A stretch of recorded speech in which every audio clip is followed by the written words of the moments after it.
Okay, it's important to understand that even though we've illustrated dot products and projections and so forth in R2, they work just fine in R3, and we can visualize them in R3. They also work equally well in Rn, where n is any number. Okay, why is this? Well,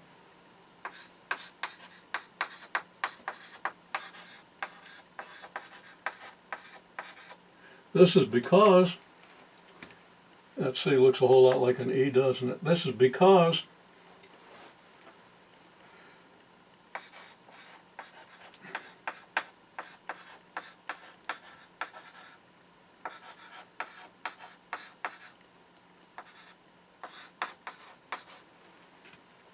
row times column works for any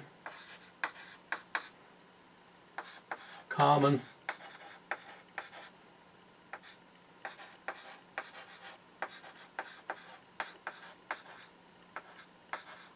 row and column length.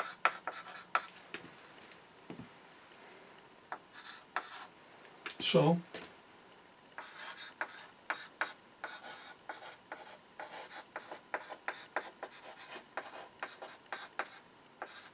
dot product works for vectors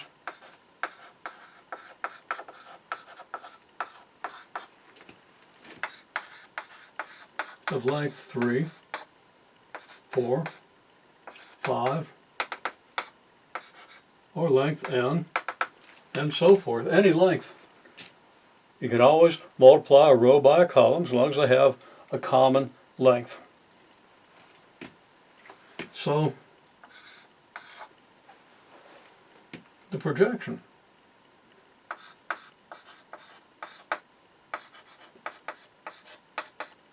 which is just based on dot product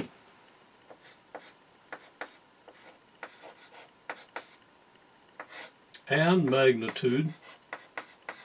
And of course we've already seen that magnitude comes out in any Euclidean space as just an extension of the Pythagorean theorem, so it doesn't matter how many components W has, doesn't matter what length W has, we can always add the squares of those components and take the square root to get the magnitude.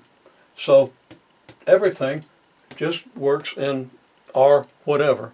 You want to do a calculation in R300, you can. You probably want to use a computer, some kind of technology. You could do it by hand, but you'd be unlikely to get through it without making a mistake. But in principle, you could do it by hand. Okay, so your projection of V on W, well, I'm not done. It's this multiplied by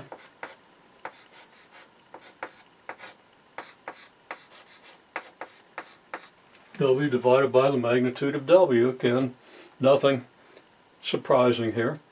Nothing that we can't do by the Pythagorean theorem and by the dot product. So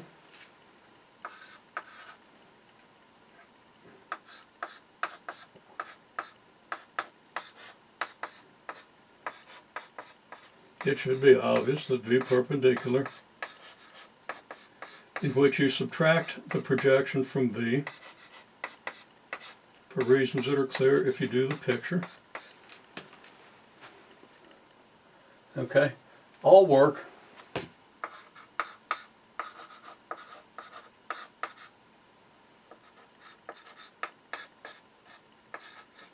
in R3,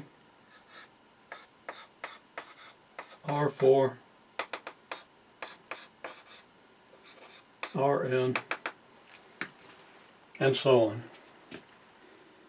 Okay, so everything extends. Everything we're doing right now is in R2 and R3. And we see that we can easily extend what we do in R2 to R3, and we can visualize it. We can't visualize when we go past 3. We go to R4 or any larger, or R to any Euclidean space of greater dimension. We can't visualize it, but we can have a geometric intuition based on what we do in R3 and R4.